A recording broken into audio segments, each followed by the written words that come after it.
নমস্কার সবাইকে, আবারও একটি মালা ডেলি ব্লগে আপনাদের স্বাগত জানাই। আজকে হবে দুটো রেসিপি চিংড়ি মাছ দিয়ে। প্রথম হচ্ছে বিচা কলার ছেঁচকি, আর সেকেন্ড হচ্ছে ভেন্ডি টমেটো চিংড়ি মাছ তেঁতুল দিয়ে টক। তো দেখতে থাকুন আপনারা পুরো রেসিপিটা। এগুলো হচ্ছে নোনা চিংড়ি।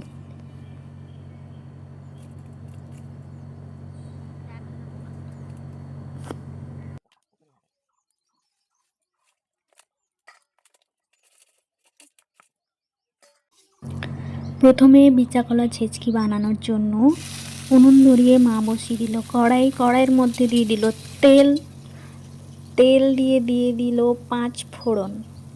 তারপর একে একে পেঁয়াজ কুচি, গোটা কাঁচা লঙ্কা দুটো, আর ছিল চিংড়ি মাছ কিছু দিয়েছে। তারপরে দিয়েছে কিছুটা রসুন কুচি দিয়ে ভালো করে নেড়ে নিবে। একটু লাল লাল মতো ভাজা ভাজা হয়ে এলে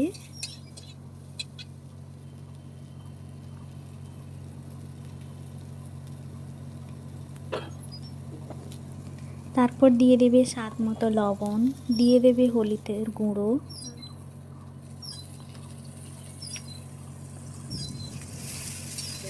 তারপর কিছুটা সর্ষে তেল দিয়ে আবার একটু হালকা নেড়ে নিতে হবে।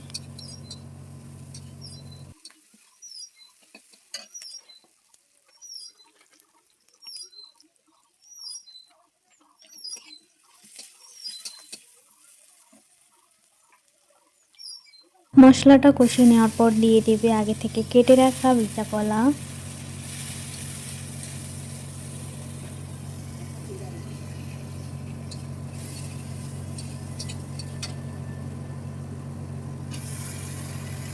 তারপর দিয়ে দিবে কেটে রাখা আলু। সব কিছু একসাথে দিয়ে ভালো করে নেড়ে নিতে হবে।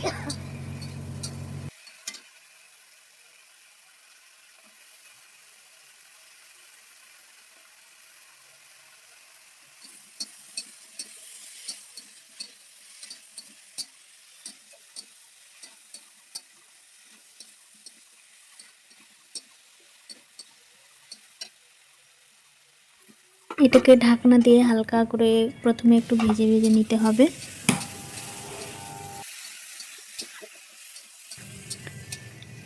তারপর এর মধ্যে দিয়ে দিবে কিছুটা জিরে বাটা, মা আগে থেকে বেটে রেখেছিল।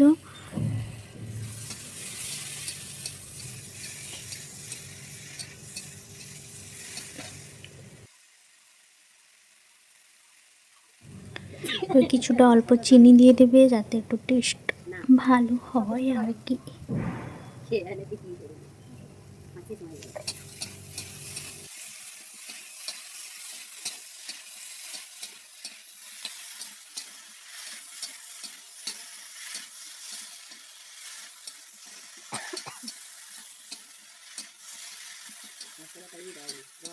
সব কিছু দেওয়ার পর ভালো করে একটু কষে কষে এলে এর মধ্যে দিয়ে দেবে অল্প পরিমাণ জল, যাতে সেদ্ধ হয়ে যায় ভালো হয়ে।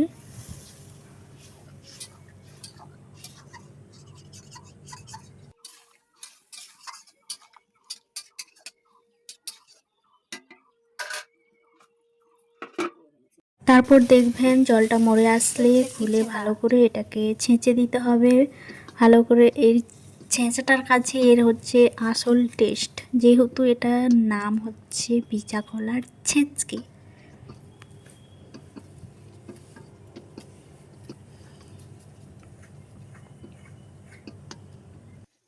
ওই তো বিচা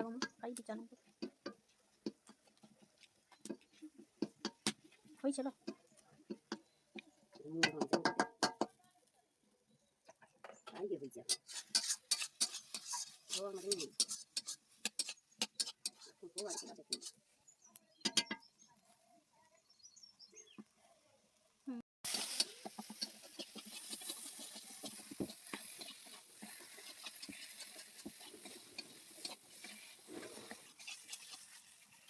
তারপর এর মধ্যে একটু কাঁচা সর্ষে তেল দিয়ে ভালো করে মিক্স করে নামিয়ে নিলে রেডি হয়ে যাবে বিচা কলা ছেঁচকি।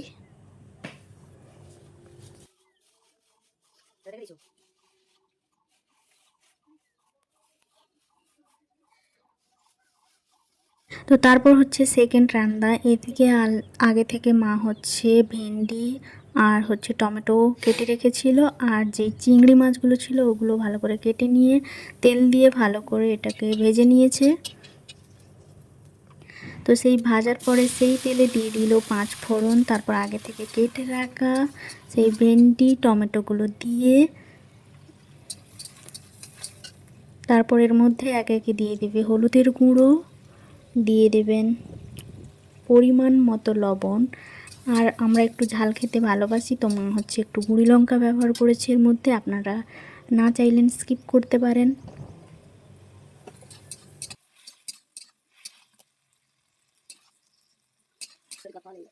দিয়ে দিবেন চিনি, টকটা একটু মিষ্টি মিষ্টি লাগবে খেতে।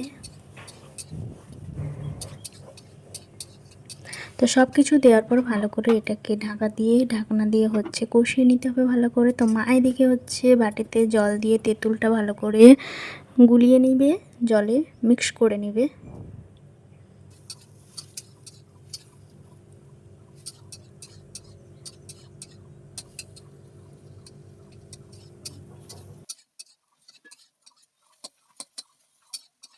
সব কিছু কষিয়ে নেওয়ার পর মা হচ্ছে আগে থেকে যে তেঁতুলটা গুলিয়ে রেখেছিল দিয়ে দিবে ওর মধ্যে। তো তারপর আর কিছুটা জল দিয়ে এটাকে ভালো করে ঢাকনা দিয়ে ভাপিয়ে নিতে হবে। তো শেষে হচ্ছে একটু সর্ষের তেল কাঁচা দিয়ে দেবেন।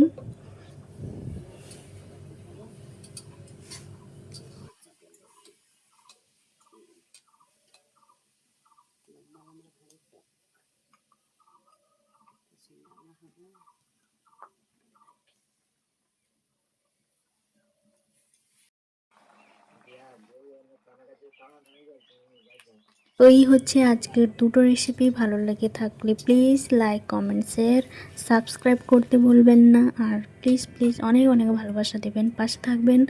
আর এরপরে সব কিছু রান্না হয়ে যাওয়ার পর আমি খেয়েছিলাম, সত্যি বলছি খুব অসাধারণ হয়েছিল। তো আপনারা এভাবে একবার ট্রাই করতে পারেন। থ্যাংক ইউ সবাইকে।